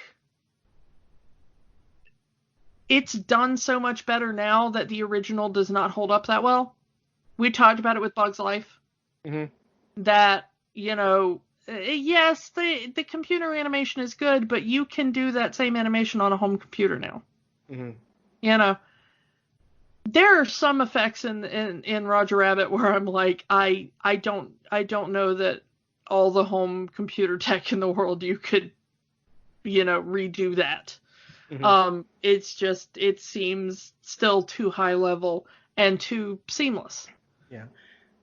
So I was bravo to everybody who worked on this movie in a technical sense and an animation sense, because for it to still hold up in 2020 as good as it did in 1988 is some kind of feat that I think that they made a deal with the devil or something to get it to look this good. So, yeah. All right. So I want to, since they mentioned it earlier, I do want to mention of the infamous deleted scene in this movie. Oh, yeah. So if you're watching the movie proper, the movie as it normally is, you see Eddie is sawing off the handcuffs, and then he says he's going back to the office. This is an obvious dub-in line. In the original cut of this movie, and this is Eddie doesn't go back to the office. He's going back to the Ink and Paint Club. He does break in, using his hat to kind of cover his hand as he's breaking the glass to get into Jessica Rabbit's dressing room to get the will, because the only person who knows about the will was Jessica. So Jessica must have the will. This is before we know everything else about the lipstick and all that. So he's going into Jessica's dressing room to try to find the will. Turns out Doom's there, Jessica's there, the Weasel's there, and the whole scene is to make it look like Doom and Jessica are in cahoots, but it is Jessica's dressing room. So the Weasels and Doom decide that, hey, this is breaking and entering, and we're gonna take you downtown, and we're gonna settle this. Oh yeah, take me downtown, take me to Lieutenant Santino, and we'll talk this out, because he's, as it's explained earlier in the movie, those two are friends. No, we're gonna go downtown, Toontown, and the look of horror on Eddie's face as he just does not want to go down to Toontown. And you don't see what happens, because it's all, we don't see what happens. We never see Toontown, not yet. But they drive him into Toontown, they kick him out of Toontown the next day, and he has a cartoon pig head drawn on him, saying that he's been what they call Toonarooned, the infamous pig head scene. If you've never seen this, it's on YouTube if you can find it. He goes and he runs, scared for his life, back to his office, and he takes a shower with turpentine to wash this pig head, ripping it off his face, very gory, all these parts of pig head cartoon going down the drain with this eye getting stuck. It is a monstrous scene. This is why Eddie is pulling up his pants, wearing no shirt when Jessica walks into the office. Yeah. This scene actually aired. This scene actually aired on television when Roger Rabbit the movie had its world television premiere. They said featuring footage never before seen in theaters, and they actually edited this pig head scene back into the movie, and it was the only time they ever did it. Like, they never edited it back in for any of the home releases or not even the most recent ones in the last 10 or so years. And an entire generation of unsuspecting children was scarred for life that night. So unless you saw Roger Rabbit aired on television that one night, you would have never seen that scene edited back into the movie. Yeah, until it was put, I think, on a DVD as a special feature, but not edited fully into the film. You can't watch it. You can't see the scene on Disney Plus. Imagine being a kid who saw it for the first time on TV, and you go to school the next day, and you're like, I watched that Roger Rabbit movie finally, but that scene with the pig head was like, and all the kids who saw it in the theater were like, what scene with the pig head? There is no scene with a pig head. And you're like trying to describe this nightmare scene to like every kid at your school, and they just like beat you up and call you a freak because you're making stuff up, because that definitely was not in the movie. I recorded it. I got it on video. I'll show you after school, I swear. Yeah, I mean, you know that had to happen to at least one kid. You know that there was some kid out there that had like a Berenstein Bears thing. Yeah. Where they're like, no, I clearly remember this scene, and everybody else called them crazy. And then one day on YouTube they found it. They were like, I'm not crazy after all. I have to tell my therapist. Like, Vindication. Yeah. One more thing I do. There's been a controversy involving a certain scene with Jessica. I'm sure you're familiar with this one, Kiki. Well, yeah. Yeah, when this movie originally came out, VHSs weren't really a thing yet. Kind of starting to be. So if you slow down the original scene where Eddie and Jessica are on Benny the Cab running out of Toontown, and Benny crashes, Jessica flies out. In the original version of this movie, if you slow it down, you can see that Jessica is not wearing underwear. There was a very lonely animator who did this scene. Well, the thing is that even when you like completely freeze frame that at like the highest quality it ever was on, I think Laserdisc was where you could actually freeze frame it, to that extent. It really is just, it looks like an animator either as a joke colored the little drawn triangle that was supposed to be her underwear the same color as her flesh, or it was a legitimate mistake. I mean, look at the controversy with the Rescuers. Yeah, maybe. I mean, it could be either way. I mean, Disney has an entire vault of pornographic pictures that was drawn by their animators. So yeah, blowing off steam. You know, I'm bored and I need to draw something to make me laugh, and sometimes that comes out very pornographic. But the thing is that even in the best quality footage, it wasn't like they drew extra anatomy in there. It looks like a Barbie doll, pretty much. Yeah, it's really just a bit of paint, color matched to her skin. It did not anything really explicit, and it's very easy to believe that a tired animator did not realize that one little bit was also supposed to be underwear and the same color as her dress. Yeah. They fixed it for the Blu-ray and DVD releases, yes, but for the purposes of the original film and the original controversy, yeah. I always thought, even as a kid, I thought that was kind of a stretch. Mm-hmm. The big, like, why didn't we think of the children? I'm like, the children think you're weird. The children think you're reading too much into this. Have you never used a coloring book and accidentally colored something the wrong color? Yeah. But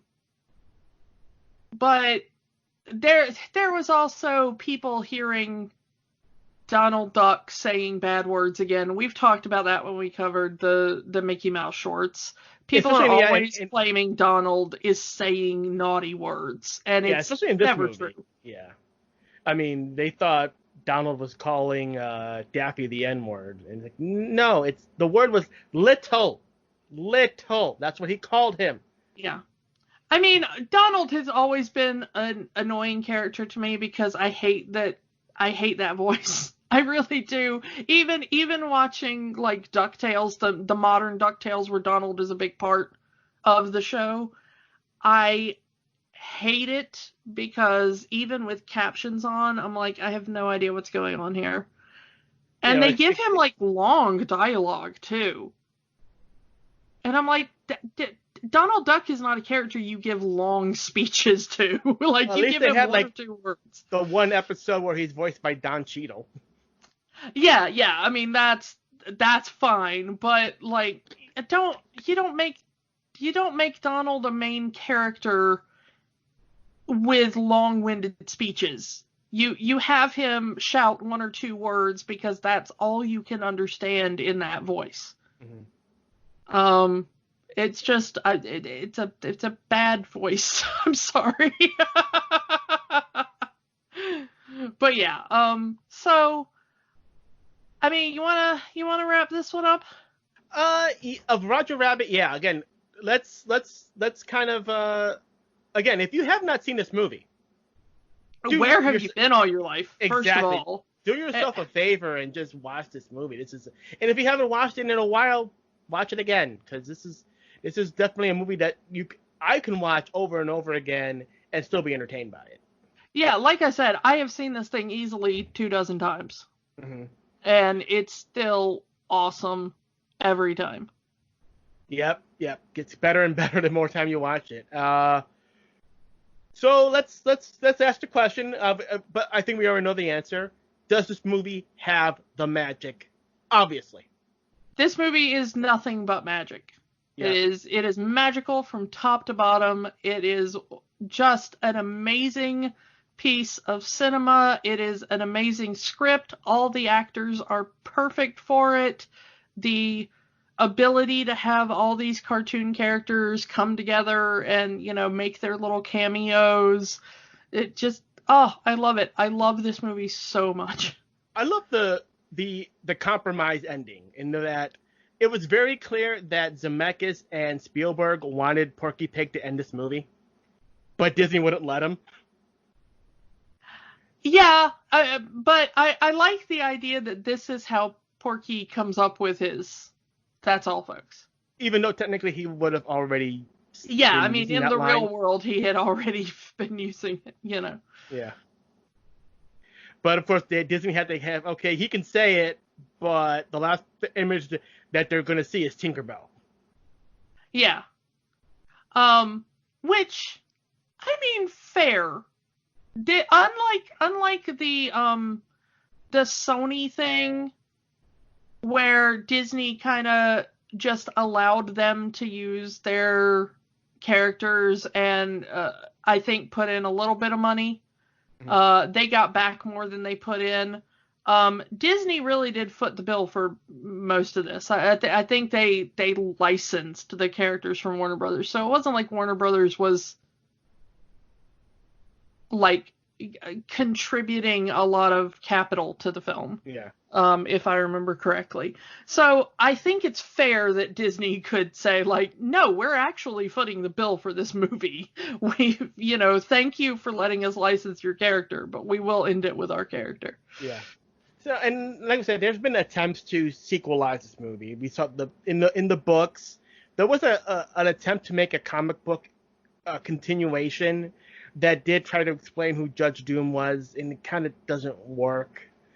There was an attempt at a film sequel called Roger Rabbit 2: The Toon Platoon, in which it was going to be a prequel movie where we see Roger as a young rabbit, learning that he is not human. He actually has two human parents, but he was actually adopted, which is kind of funny there. A toon who doesn't know that they're a toon. Yeah, so he's going to go find his real family, his real parents, and all he knows is that they live in Hollywood. Goes to Hollywood, and he eventually meets the characters that he would eventually work with. He meets Jessica, he meets Baby Herman, he meets Benny the Cab. Eventually, we find out that Jessica is maybe, or at least is some sort of connected to the Nazis.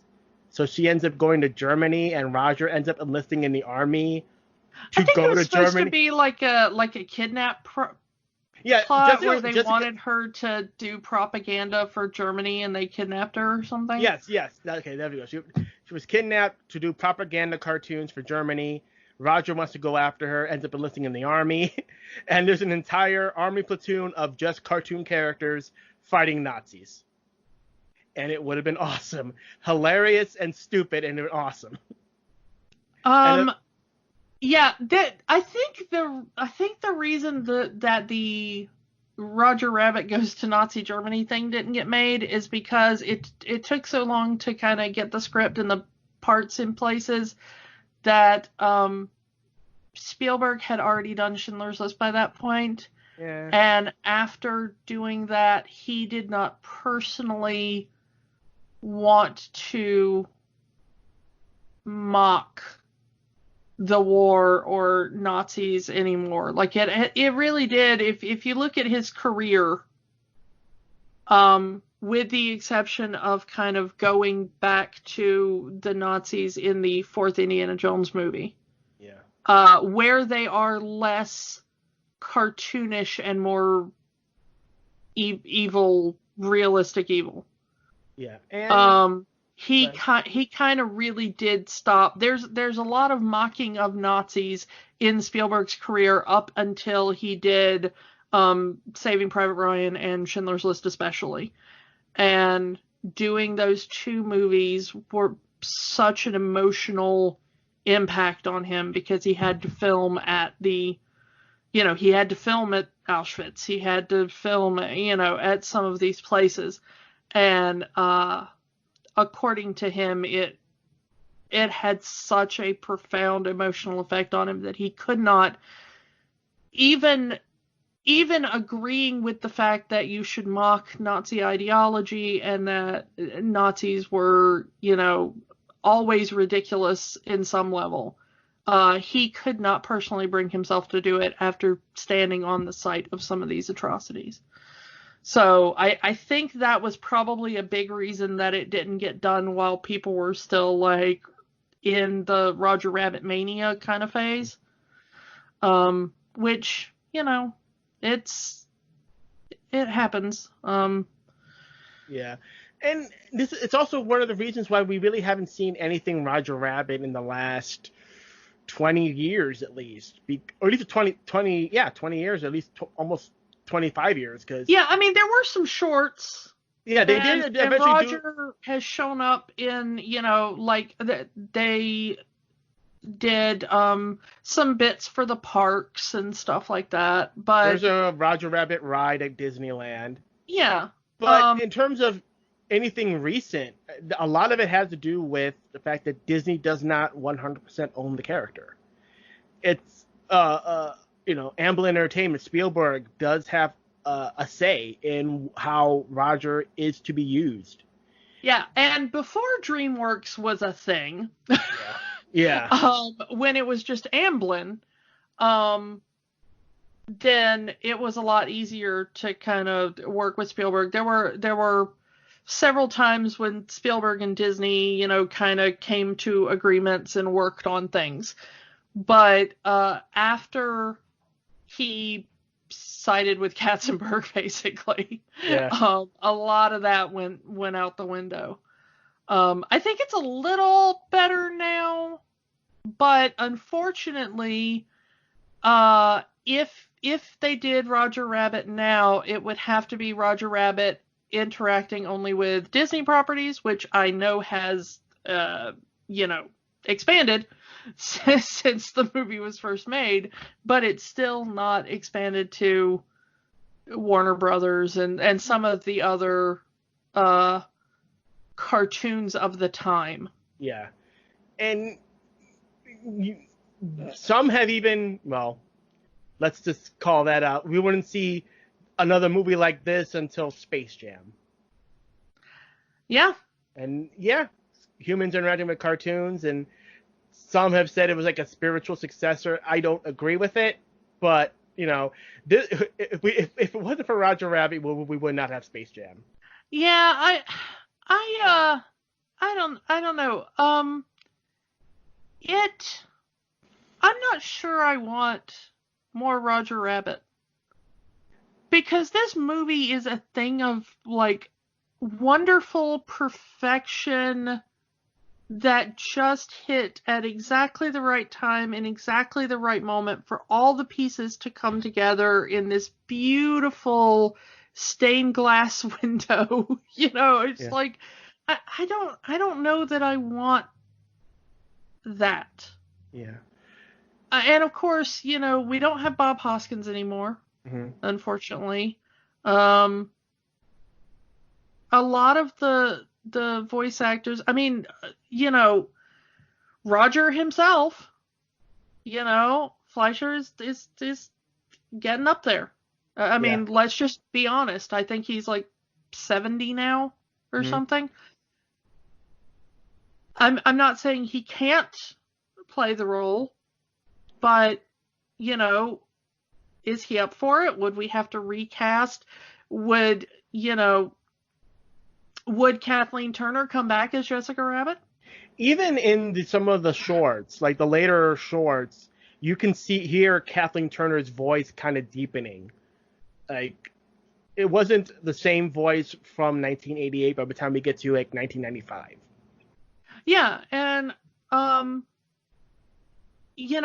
mean, even if you had, I mean, we've lost, Wayne Allen and Rusty Taylor as the voices, of Mickey and Minnie. Most of the Disney characters that were in there are, they have either recast the voices or the voice actors have passed away. June Foray is no longer with us. So, I don't know.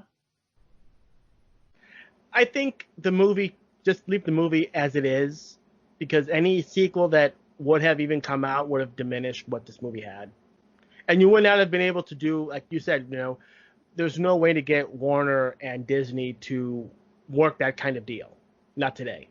As both companies have immensely expanded and gotten so much bigger with, the Time Warner mergers and Disney's merging with everything. So it's like there's...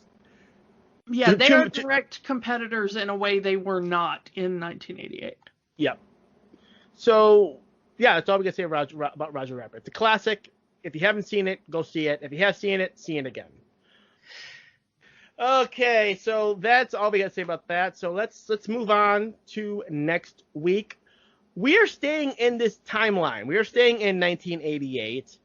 We are taking a look at... I hope we're staying in this timeline. If you found a way to leave this timeline, I want to know that secret. We're staying in this era. We're staying in 1988 for a while. Next week, we are taking a look at another movie that many have considered to be the precursor to the Disney Renaissance, 1988's Oliver and Company. And we might actually have a special guest for that one. Yes. So tune in for that next week. So we're going to be talking about Billy Joel. I mean, we've talked about other pop stars before. Let's see how Billy Joel fares in this one. So again, if you haven't seen Roger Rabbit yet, what are you waiting for? What are you waiting for? If your kids haven't seen Roger Rabbit yet, it's good family viewing.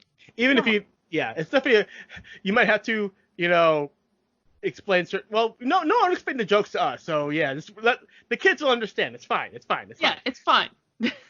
It's fine. Again, we're looking forward to the new Splash Mountain with Princess Tiana in it next week. Oliver and Company, and that's all we have to say about that. So, for smile, darn ya, smile. You know this all world is a great world after all. Smile, darn ya, smile, and right away watch Lady Luck pay you a call. Things are never black as they are painted. Time for you and Joy to get acquainted. So all right, that's it. And move along, folks, move along. Nothing else to see here. That's all, folks. Thank you for listening to Rewatching the Magic. We invite you to keep the magic going by joining the conversation online. Find us on Facebook at Rewatching the Magic, on Twitter at Rewatch the Magic, and of course, find all new episodes at rewatchingthemagic.podbean.com. Until next time, remember, the magic is for everyone. It only stops if you let it.